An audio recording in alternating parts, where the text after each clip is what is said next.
Hola, bienvenidos y bienvenidas a mi canal. Hoy vamos a hablar sobre los artículos en la regulación de inmigración y en el ARPA que son relativos y relevantes a la visa de residencia temporal.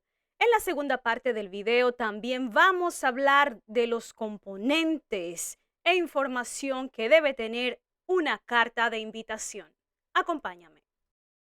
Vamos al artículo 22 del ARPA, parte 1. Nos dice que un ciudadano extranjero se considera o se convierte en un residente temporal si un funcionario de inmigración está convencido de que este ciudadano extranjero ha solicitado ese estatus, ha cumplido con las obligaciones establecidas en el párrafo 21. B. No es inadmisible. Cuando nos vamos a la regulación de inmigración, encontramos que estos a su vez se dividen en dos partes. La primera parte es el artículo 179 que nos habla de la emisión. Un funcionario expedirá una visa de residente temporal a un ciudadano extranjero si después de un examen se establece que el ciudadano extranjero ha solicitado de conformidad con este reglamento una visa de residente temporal. Puede ser como miembro de la clase de visitante, trabajador o estudiante. Cuando nos vamos en el mismo artículo a la parte B, especifica que debe demostrar que saldrá de Canadá al final del periodo autorizado para su estadía bajo esta división. Cuando vamos a la próxima parte, que es la parte C, debe poseer un pasaporte u otro documento que pueda utilizar para ingresar al país que lo emitió o a otro país si quiere. D. Cumple con los requisitos aplicables a esa clase. Es decir, si usted está solicitando una visa de visitante, usted cumple con los requisitos que son generales a esa específica clase. Y cabe resaltar que cuando vamos a ese mismo artículo en la parte E, especifica que esa persona que está solicitando para poder recibir la emisión de una visa temporal tampoco puede ser inadmisible. Cuando vamos al artículo 180 de la misma regulación, nos vamos a la parte de la autorización, en donde nos dice que un ciudadano extranjero que posea una visa de residente temporal no está autorizado a entrar y permanecer en Canadá como residente temporal, a menos que después de un examen lo establezca y que este extranjero pueda permanecer. Esto se refiere a que el hecho de que usted tenga una visa de residente temporal no significa que usted simplemente va a entrar a Canadá y no va a pasar por donde el oficial de la aduana, no va a pasar por la seguridad. Esto es lo que nos refiere este artículo 180. Cabe resaltar también que debe de cumplir con los requisitos para la emisión de su visa de residente temporal. Es decir, la misma condición que usted cumplió durante la aplicación cuando usted está entrando a la puerta de entrada, esa condición debe todavía estar activa. Debe usted seguir cumpliendo con esos requisitos en el momento de que usted hace la examinación cuando va pasando por la puerta de entrada a Canadá. Por eso es que siempre el oficial de inmigración le va a hacer algunos tipos de preguntas. Quiero tomar este momento para darles un consejo y un ejemplo en cuanto a esto, a la examinación en el puerto de entrada. Vamos a suponer que María viene de visita El oficial de inmigración, el oficial de aduanas le puede preguntar, ok, María, usted viene de visita y por cuánto tiempo. De repente vamos a suponer que el oficial le pregunta y usted piensa trabajar. Si María responde en ese momento que va a trabajar y ella simplemente tiene una visa de turista, el oficial se reserva el derecho de cancelarle la visa y no permitirle la entrada en Canadá.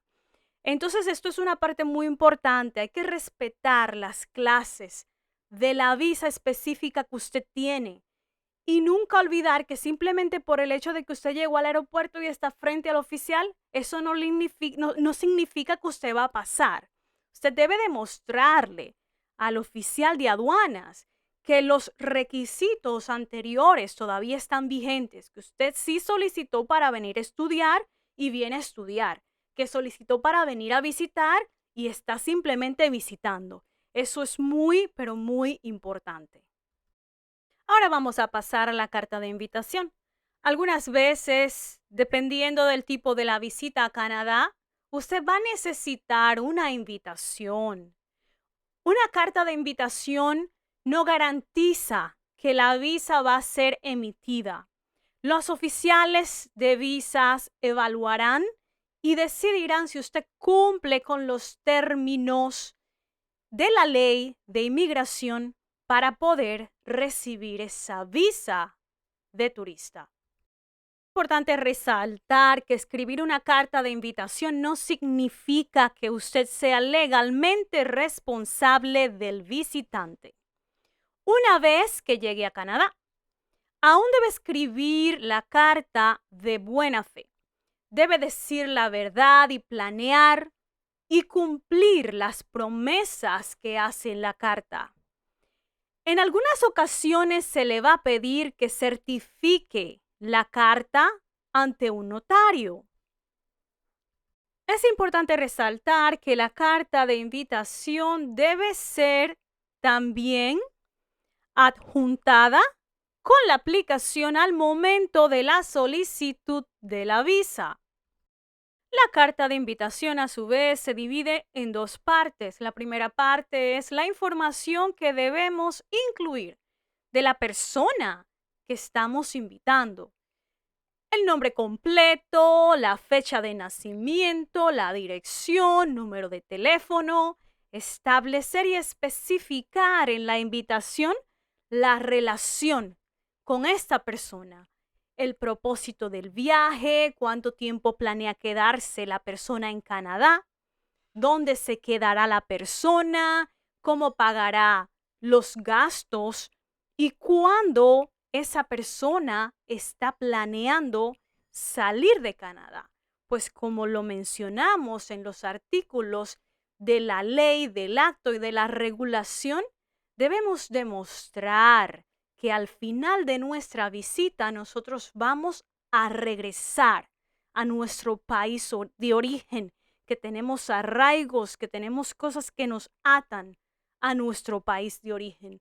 En la residencia temporal hay que demostrar que vamos a salir de Canadá.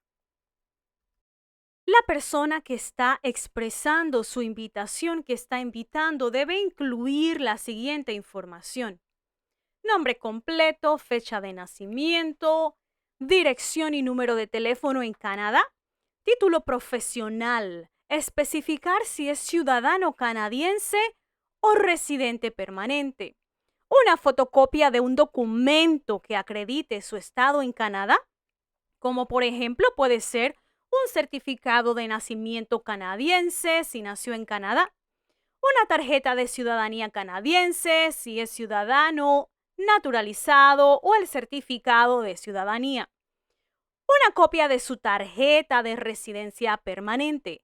Puede también adjuntar la prueba o la copia de su documento de aterrizaje, el IMM 1000, si es usted residente permanente.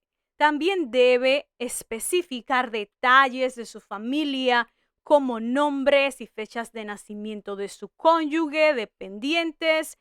Cabe resaltar que esto es solamente obligatorio para la supervisa para padres y abuelos. Es importante también resaltar que hay que especificar el número total de personas que viven en su hogar, incluidas las personas que usted patrocinó y cuyo patrocinio aún está vigente. Esto es simplemente obligatorio, como dije anteriormente, para la supervisa. También quiero agregar que para la supervisa debe también firmar una promesa escrita y firmada de su apoyo financiero para sus padres o abuelos durante su estadía en Canadá. Algunas provincias le van a pedir una prueba de que sus ingresos cumplen o superan el límite de bajos ingresos, dependiendo del número total de personas, incluidos los padres o abuelos visitantes. Estos últimos detalles son simplemente para la supervisa. Si es una invitación simplemente para que alguien les visite, no necesitan proveer los últimos 3 detalles que acabo de describir. Muchísimas gracias por llegar al final de este video. Muchísimas gracias por su apoyo y por favor que no se les olvide, si les gusta este tipo de contenido, seguirme en las redes sociales, compartir y suscribirse a mi canal. Bendiciones.